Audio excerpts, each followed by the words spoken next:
ہم سب جانتے ہیں کہ آج کل کے دور میں نا انسان کا ذہن بالکل ایک ایسے اسمارٹ فون کی طرح ہو گیا ہے جس میں ایک ہی وقت میں کوئی سینکڑوں ٹیبز اور ایپلیکیشنز کھلی ہی ہیں۔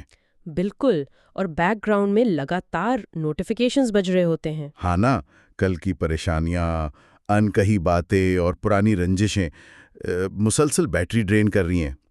ہم اس سسٹم کو چلانے کی کوشش تو کرتے ہیں مگر پروسیسنگ سپیڈ بہت دھیمی ہو چکی ہوتی ہے۔ اور دماغ ہر وقت بوجھل سا محسوس ہوتا ہے، مطلب ایک تھکاوٹ سی رہتی ہے۔ صحیح۔ اور اس اوور پروسیسنگ کا نتیجہ پھر یہ نکلتا ہے کہ انسان کی ذہنی اور جسمانی بیٹری تیزی سے ختم ہوتی ہے۔ سسٹم وقتاً فوقتاً کریش ہونے لگتا ہے، جسے آج کل ہم برن آؤٹ کہتے ہیں۔ ہاں، برن آؤٹ۔ پھر ہم اس اندرونی تھکاوٹ کو دور کرنے کے لیے نئے پروڈکٹیوٹی ہیکس ڈھونڈتے ہیں، مہنگی اور جدید تھیراپی کی طرف بھاگتے ہیں، ڈیجیٹل ڈیٹاکس کے نسخے آزماتے ہیں۔ بالکل ایسا ہی ہے۔ لیکن کیا ہو اگر میں کہوں کہ ایک 1400 سال پرانا آزمودہ فریم ورک موجود ہے جو اس پوری کی پوری کیشے اور ریم کو ہر روز مکمل طور پر کلیئر کرنے کے لیے ہی بنایا گیا تھا؟ واہ، ٹھیک ہے، آئیے اس کو تھوڑا کھولتے ہیں، کیونکہ آج ہم جس ماخوذ پر بات کر رہے ہیں نا، وہ واقعی اس مسئلے کا ایک بہت دلچسپ حل پیش کرتا ہے۔ ہمارا آج کے اس تفصیلی جائزے کا جو ماخوذ ہے وہ یوٹیوب چینل پریکٹیکل وزڈم کی ایک ویڈیو کا ٹرانسکرپٹ ہے جس کا عنوان ہے انمول موتی حصہ 1۔ صحیح۔ اور یہاں شروع میں ہی یہ واضح کرنا ضروری ہے کہ اس گفتگو کا مقصد محض کسی مخصوص مذہبی عقیدے کو دہرانا نہیں ہے۔ بالکل نہیں، بلکہ ایک موضوعی جائزہ لینا ہے۔ ہاں، اس ماخوذ میں یقیناً مذہبی حوالے موجود ہیں، لیکن ہم اس مواد کا بالکل غیر جانبدارانہ جائزہ لیں گے۔ ہمارا مقصد یہ سمجھنا ہے کہ اس ٹرانسکرپٹ میں بیان کی گئی باتیں کس طرح ایک مکمل مائنڈ سیٹ تبدیل کرنے والے فریم ورک کے طور پر کام کر سکتی ہیں۔ یعنی ہم دیکھیں گے کہ ان اصولوں کے پیچھے آخر نفسیاتی اور عملی حکمت کیا چھپی ہے، اور یہ تجزیاتی زاویہ بہت اہم ہے۔ جب ہم کسی بھی روایت یا اصول کو اس کے نفسیاتی محرکات کے حوالے سے دیکھتے ہیں نا، مطلب یہ کہ وہ کام کیسے اور کیوں کرتا ہے، تو اس کی عملی افادیت کھل کر سامنے آتی ہے۔ بالکل، وہ پھر صرف کوئی رسم نہیں رہتی۔ ہاں، وہ ایک مکمل لائف مینجمنٹ سسٹم بن جاتا ہے۔ تو چلیے بالکل بنیاد سے شروع کرتے ہیں۔ کسی بھی سسٹم کو ٹھیک کرنے کے لیے پہلے پچھلا کچرا صاف کرنا پڑتا ہے نا؟ بالکل صاف کرنا پڑتا ہے۔ اس ٹرانسکرپٹ میں جو سب سے پہلی بات کی گئی ہے وہ رات کو سونے سے پہلے کے ایک عمل کے بارے میں ہے۔ اس میں بتایا گیا ہے کہ انسان سونے سے پہلے ان تمام لوگوں کو معاف کر دے جنہوں نے اسے تکلیف پہنچائی ہو۔ بہت گہری بات ہے۔ اور اس سے بھی آگے بڑھ کر ایک بہت ہی کمال بات کہی گئی ہے کہ جسے اس انسان نے خود تکلیف دی ہو نا، وہ دعا کرے کہ خدا ان دکھ پانے والوں کے دلوں میں بھی اس کے لیے معاف کرنے کا خیال ڈال دے۔ مطلب یہ ایک قسم کا ڈوئل فورگیونیس میکینزم لگتا ہے۔ یہاں جو سب سے دلچسپ بات ہے وہ یہ ہے کہ معافی کا یہ عمل نفسیاتی طور پر کتنا آزاد کرنے والا ہے۔ عام طور پر ہم غصے اور بدلے کے جذبات کو اپنے اندر دبا کر سوتے ہیں۔ ہمیں لگتا ہے ہم اگلے کو سزا دے رہے ہیں۔ جی بالکل، ہم سوچتے ہیں کہ کسی کو معاف نہ کر کے ہم اسے سزا دے رہے ہیں، لیکن سائنس اب یہ ثابت کر چکی ہے کہ کورٹیسول اور سٹریس ہارمونز ہمارے اپنے جسم کو نقصان پہنچا رہے ہوتے ہیں۔ مطلب ہم اپنا ہی نقصان کر رہے ہوتے ہیں۔ ہاں، غصہ اندر رکھ کر سونا ایسا ہی ہے جیسے زہر خود پی کر امید کرنا کہ نقصان سامنے والے کو ہوگا۔ واہ، کیا زبردست مثال ہے۔ یہ بالکل وہی بات ہے جس سے میں شروع میں دماغ کی ریم اور کیشے کلیئر کرنا کہہ رہا تھا۔ بالکل وہی چیز ہے۔ جب آپ معاف کر دیتے ہیں تو آپ ان بیک گراؤنڈ میں چلنے والی ہیوی ایپلیکیشنز کو فورس کوئٹ کر دیتے ہیں۔ اور اس ٹرانسکرپٹ میں ایک اور ذہنی اصول بھی دیا گیا ہے۔ کون سا اصول؟ وہ یہ کہ دنیا کی چیزیں ملنے پر حد سے زیادہ خوشی محسوس نہ کی جائے اور چھن جانے پر حد سے زیادہ غم نہ کیا جائے۔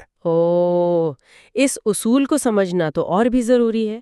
یہ دراصل انسانی ذہن کو مادی دنیا کے دباؤ سے آزاد کرنے کا طریقہ ہے۔ وہ کیسے؟ دیکھیں، جب خوشیوں کا انحصار بیرونی چیزوں پر ہوتا ہے مثلا نیا فون مل گیا، پروموشن ہو گئی یا لوگوں نے تعریف کر دی، تو انسان ہمیشہ ایک خوف کا شکار رہتا ہے کہ یہ چیزیں چھن نہ جائیں۔ صحیح، ایک انسیکیورٹی سی رہتی ہے۔ ہاں، یہ اصول ایک جذباتی توازن یعنی ایموشنل ایکویلیبریم فراہم کرتا ہے۔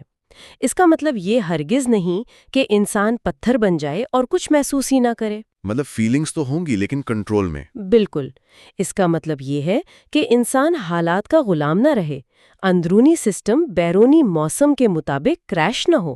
ٹھیک ہے، ذہنی سکون اور رات کو ریم کلیئر کرنے کی بات تو سمجھ آتی ہے، لیکن جب صبح اٹھتے ہیں تو پروسیسر پھر سے چلنا شروع ہو جاتا ہے.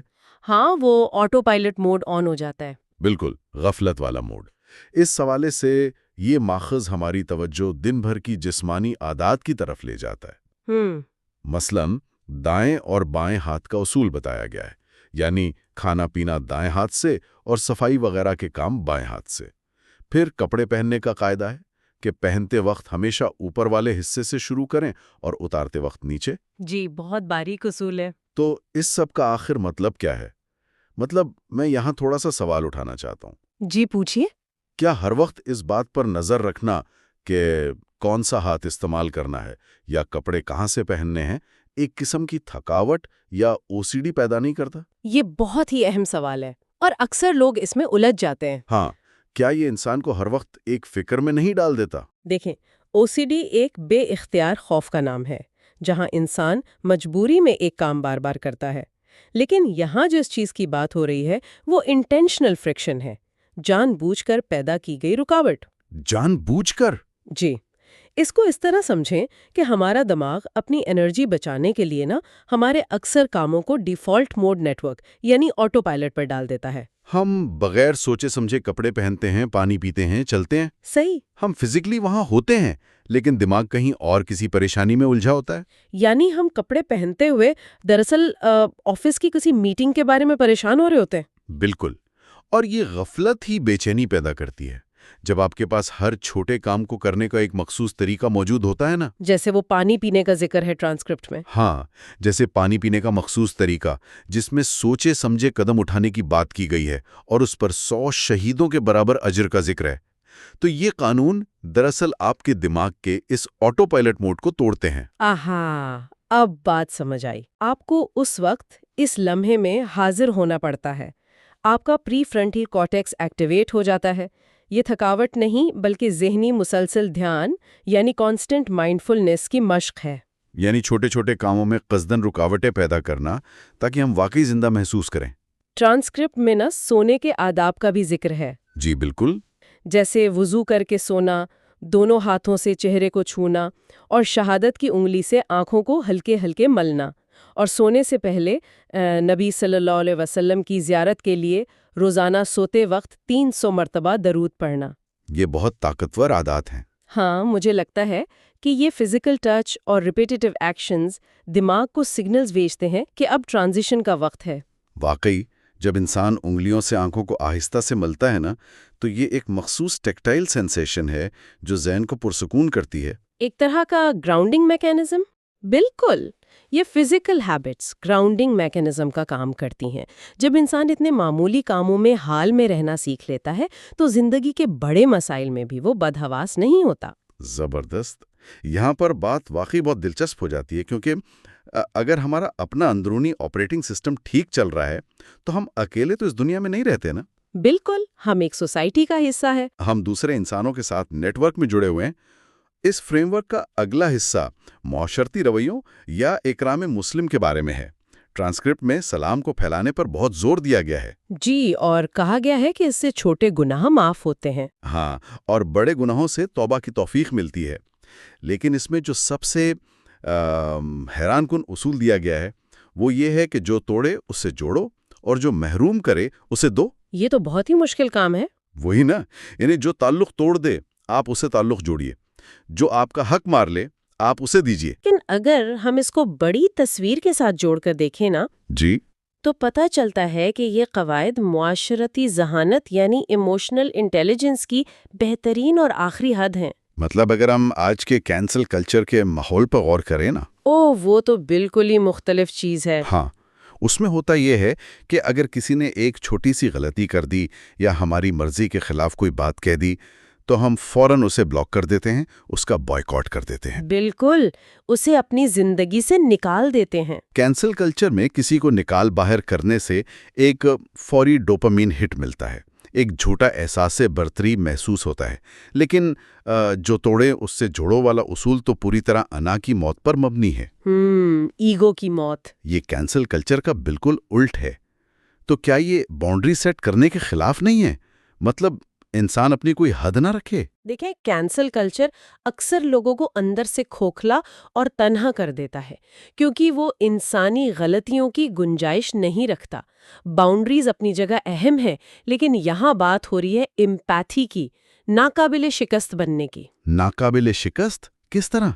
جب آپ اس شخص کو واپس دیتے ہیں جس نے آپ کو محروم کیا ہو، تو دراصل آپ اس کے رویے کو اپنے اوپر حاوی ہونے سے روک رہے ہیں۔ آپ ایکشن لے رہے ہیں، ری ایکشن نہیں دے رہے ہیں۔ اوہ، یہ تو بہت زبردست پوائنٹ ہے۔ یا آپ کی انا کی موت ہے، جو کہ نفسیاتی شفا کے لیے بہت ضروری ہے۔ اس طرح آپ سوسائٹی کی کرپٹڈ فائلز کو ڈیلیٹ کرنے کے بجائے ان کو ریپیئر کرنے کی کوشش کرتے ہیں۔ کمال ہے۔ اور اسی معاشرتی حصے میں بچوں اور بڑوں کے ساتھ رویے کا بھی ذکر ہے۔ ایک بہت ہی خوبصورت مثال دی گئی ہے کہ کسی یتیم بچے کے سر پر محبت سے ہاتھ رکھنے پر ہاتھ کے نیچے آنے والے بالوں کی تعداد کے برابر نیکیاں ملتی ہیں۔ جی، بے شمار اجر ہے۔ اور بڑوں کی عزت اس بنیاد پر کرنی ہے کہ چونکہ وہ عمر میں بڑے ہیں، اس لیے انہوں نے نیکیاں بھی ہم سے زیادہ کی ہوں گی۔ یہ نقطہ نظر بہت منفرد ہے۔ یہ تو دوسروں کو دیکھنے کا پورا لینس ہی بدل دیتا ہے۔ ایجزم کے اس دور میں جہاں ہر چیز یوتھ پر فوکسڈ ہے، یہ بزرگوں کے تجربے کو وقار بخشنے کا ایک بہترین طریقہ ہے۔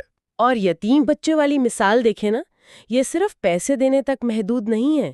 سر پر ہاتھ رکھنا ایک فزیکل، ٹیکٹائل ہمدردی کی مانگ کر رہا ہے۔ ہاں، صرف اکاؤنٹ میں پیسے ٹرانسفر کرنا کافی نہیں ہے۔ بالکل، یہ بتاتا ہے کہ معاشرہ صرف ریموٹ ٹرانزیکشن سے نہیں چلتا، اس کے لیے فزیکل پریزنس اور محبت درکار ہوتی ہے۔ بہترین۔ اب ان معاشرتی اور جسمانی عادات کو قائم رکھنے کے لیے ایک واقعی مضبوط کور کی ضرورت ہے، ایک سورس کوڈ کی۔ جی، اس کے بغیر تو عمارت گر جائے گی۔ فریم ورک کا اگلا حصہ ان 6 بنیادی صفتوں کی طرف جاتا ہے جو اس پورے نظام کی جڑ ہیں۔ پہلی صفت کلمہ ہے، جس کے بارے میں ٹرانسکرپٹ بتاتا ہے کہ اس کا وزن 7 آسمانوں اور زمینوں سے بھی زیادہ ہے۔ یہ ایک بہت بڑا کاسمک پرسپیکٹو ہے۔ بالکل۔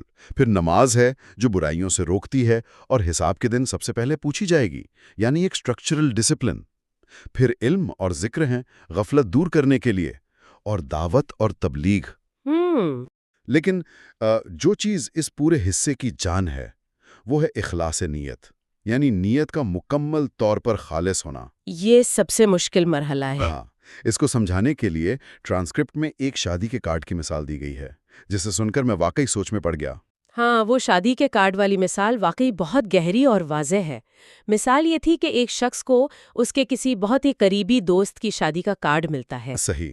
کارڈ پر لکھا ہے کہ کھانا ٹھیک 12 بجے شروع ہو جائے گا۔ اب وہ شخص شادی میں جاتا ہے، حالانکہ اس کے دماغ میں یہ یقین ہوتا ہے کہ وہاں کھانا تو ملے گا ہی، لیکن اس کے جانے کا اصل مقصد کھانا کھانا نہیں ہوتا۔ تو پھر کیا ہوتا ہے؟ وہ وہاں صرف اس لیے جاتا ہے کیونکہ اسے اپنے دوست سے محبت ہوتی ہے۔ کھانا تو بس ایک بائی پروڈکٹ ہے، ایک ذیلی فائدہ ہے۔ اس مثال کو تھوڑا اور کھولتے ہیں۔ فرض کریں اگر کوئی شخص صرف کھانے کی نیت سے شادی میں جائے اور وہاں اسے کھانا ٹھنڈا ملے یا خدا نخواستہ نہ ملے، تو اس کا پورا موڈ خراب ہو جائے گا۔ بالکل، اس کا پورا دن خراب ہو جائے گا، وہ ناراض ہو کر واپس آئے گا۔ لیکن اگر اس کی نیت صرف دوست کی خوشی میں شامل ہونا تھی، تو کھانا نہ ملنے پر بھی وہ خوش ہی رہے گا، کیونکہ اس کا اصل مقصد پورا ہو گیا۔ ایگزیکٹلی۔ یعنی اگر ہم اس کو زندگی پر اپلائی کریں نا، اگر ہماری عبادت، ہمارے اچھے اعمال صرف اس دنیا کے سکون، دولت یا عزت کے لیے ہیں، جسے ہم کھانا کہہ سکتے ہیں، تو جب وہ نہیں ملیں گے ہم ڈپریس ہو جائیں گے۔ بالکل ٹھیک پکڑا آپ نے۔ جب نیت صرف اور صرف اصل سرچشمے یعنی اللہ کو راضی کرنا ہو، تو دنیاوی کامیابی یا سکون تو ملنا ہی ہے، وہ تو کھانا ہے جو سرو ہونا ہی ہے۔ کیا بات ہے! لیکن آپ کی توجہ اس پر نہیں ہوتی۔ جب نیت خالص ہو جاتی ہے تو ہر چھوٹا عمل عبادت بن جاتا ہے۔ دنیا کے اتار چڑھاؤ انسان کو غیر متزلزل نہیں کرتے، کیونکہ اس کی نظر کا مرکز بہت آگے کا ہوتا ہے۔ یہی اصل اخلاص ہے۔ واہ! لیکن دیکھیں، صرف اخلاص کی بات کرنا تو بہت آسان ہے نا، اسے عملی جامہ پہنانا، روزانہ اس پر قائم رہنا بہت مشکل ہے۔ بے شک، عمل سب سے مشکل ہے۔ اس کے لیے ٹرانسکرپٹ آخر میں ایک باقاعدہ شیڈول یا فارمولا پیش کرتا ہے، جسے 12 کاموں میں تقسیم کیا گیا ہے۔ اس میں 4 کام ایسے ہیں جو زیادہ کرنے ہیں۔ کون کون سے؟ دعوت، تعلیم، عبادت اور خدمت۔ اس کے بعد 4 کام ایسے ہیں جو کم کرنے ہیں، اور مجھے یہ حصہ سب سے دلچسپ لگا۔ وہ 4 کام کیا ہے؟ کم کھانا، کم سونا، کم بولنا اور کم گھر سے باہر نکلنا۔ اور آخر میں 4 کام ایسے ہیں جو بالکل نہیں کرنے۔ کسی سے سوال نہیں کرنا سوائے اللہ کے، فضول خرچی نہیں کرنی، اور بغیر اجازت کسی کی چیز استعمال نہیں کرنی۔ ان 12 کاموں کو اگر غور سے دیکھیں نا تو یہ ایک پوری پرسنالٹی ڈیولپمنٹ کی روٹین ہے، خاص طور پر وہ 4 کام جو کم کرنے ہیں۔ یہی تو میں سوچ رہا تھا۔ کم کھانا، کم سونا، کم بولنا۔ آج کل مغرب میں آپ دیکھیں نا، منیملزم، ڈوپامین فاسٹنگ اور ڈیپ ورک جیسے رجحانات کا بہت شور ہے۔ بالکل، ہر طرف انہی کی بات ہو رہی ہے۔ سلیکون ویلی کے بلینئرز ڈوپامین ڈیٹاکس کر رہے ہیں، لوگ سائلنس ریٹریٹس پر جا رہے ہیں، اور بائیو ہیکرز کم کھانے پر زور دے رہے ہیں۔ اور یہاں اس 1400 سال پرانے فریم ورک میں یہ اصول بنیادی حصہ ہیں۔ لیکن دونوں کے مقاصد میں فرق ہے۔ بالکل، وہاں مقصد صرف پروڈکٹیوٹی بڑھانا ہے، جبکہ یہاں مقصد کچھ اور لگتا ہے۔ اس سب کو ٹرانسکرپٹ میں مجاہدہ کا نام دیا گیا ہے۔ یہ مجاہدہ آخر کس طرح کام کرتا ہے؟ اس سے ایک اہم سوال پیدا ہوتا ہے کہ انسانی نفس یا دماغ کا کنٹرول کس کے ہاتھ میں ہے، آپ کے دماغ کے یا آپ کے جسم کی طلب کے؟ مجاہدہ دراصل اپنے آرام کے دائرے یعنی کمفرٹ زون سے قصدن باہر نکلنے کا نام ہے۔ مطلب جان بوجھ کر خود کو مشکل میں ڈالنا؟ ہاں، لیکن پازیٹیو طریقے سے۔ جب آپ کو نیند آ رہی ہو اور آپ قصدن تھوڑا کم سوتے ہیں یا بھوک لگنے پر پیٹ بھرنے سے پہلے ہاتھ روک لیتے ہیں تو آپ اپنے جسم کو ایک پیغام دے رہے ہوتے ہیں۔ کیا پیغام؟ یہ کہ کنٹرول میرے پاس ہے، بیس انسٹنکٹس کے پاس نہیں۔ یہ ول پاور کو بلڈ کرنے کا سب سے طاقتور طریقہ ہے۔ آپ اسے اپنے ذہنی پروسیسر کی مینوئل اپ گریڈنگ کہہ سکتے ہیں۔ اور اس کی ایک مثال بھی دی گئی ہے ٹرانسکرپٹ میں کہ اگر ایک انسان روزانہ 1 پارہ پڑھتا ہے تو وہ کوشش کر کے 2 پڑھے، اپنے ہی لمٹس کو پش کرے۔ جیسے جم میں مسلز بناتے ہیں۔ بالکل، پروگریسو اوورلوڈ۔ ویسے ہی یہاں روح اور نیت کے مسلز بنائے جا رہے ہیں۔ اس کے ساتھ اس مشقت کے بے پناہ اجر کا بھی ذکر ہے، جیسے دین کے لیے گھر سے نکلنے پر 500 فرشتوں کی حفاظت، اور راستے میں 1 روپیہ خرچ کرنے پر 7 سے 20 لاکھ گنا ثواب۔ ہاں، پھر اس جماعت یا گروہ کو ایک عجیب سا نام دیا گیا ہے، صرف ولی بننے والی نہیں بلکہ ولی بنانے والی جماعت۔ یہ ولی بنانے والی جماعت کا تصور دراصل اس پورے سسٹم کا اسکیلیبلٹی ماڈل ہے۔ یہ کوئی ایسی مشقت نہیں ہے جس میں آپ پہاڑوں پر جا کر اکیلے بیٹھ جائیں۔ یعنی سوسائٹی سے کٹنا نہیں ہے؟ بالکل نہیں، آپ کو معاشرے کے اندر رہنا ہے۔ جب کوئی انسان اس تربیت اور مجاہدے سے گزر کر اپنی انا کو ختم کر لیتا ہے نا، تو وہ ایک ایسی شخصیت بن جاتا ہے جس کے قریب آنے والوں کی بھی اصلاح ہونا شروع ہو جاتی ہے۔ ایک طرح کا چین ری ایکشن شروع ہو جاتا ہے۔ ہاں، یہ ایک open source self improvement system ہے جو مسلسل آگے پھیلتا ہے۔ جمود اس سسٹم کا سب سے بڑا دشمن ہے، اس لیے مجاہدہ مسلسل حرکت میں رکھتا ہے۔